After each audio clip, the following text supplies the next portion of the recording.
6th ધર્મસભામાં એમને પ્રથમવાર લાટિન ભાષામાંથી પોતપોતાની ભાષામાં પરમ યજ્ઞ કરવાની એમને વિચાર્યું અને એ થયું. એટલે આજે આપણે ગુજરાતીમાં પરમ પૂજા કરીએ છીએ. સંત બોલ એ સમયે એમને દુનિયાના દરેક કોન્ટિનેન્ટ જે છે ભૂગંડોમાં સફર કરી લોકોને મળ્યા. એ લોકો બધે કોન્ટિનેન્ટમાં ગયા અને એમને કહ્યું આપણે સામૂહિક સેવાની સંસ્થાઓ ચાલુ કરવાનું છે.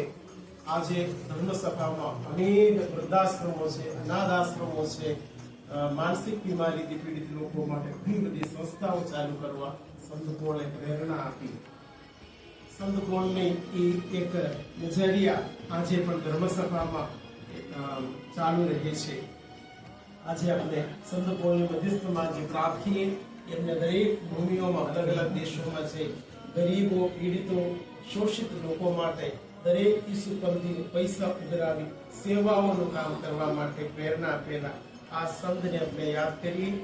એમની મધ્યસ્થતાથી આપણે પ્રાર્થીએ આપણે પણ જીવન દરમિયાન જ્યાં જ્યાં જરૂરિયાતમંદ લોકો છે એઓને ઉદારતાથી મદદ કરવા પ્રભુ આપણને શક્તિ આપે તે હેતુ માટે પ્રાર્થીએ અને એમના મધ્યસ્થ માંગી આપણે આજે આપણા પરિવારો માટે ખાસ પ્રાર્થીએ.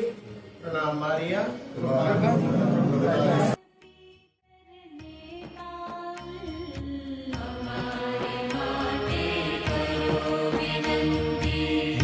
संत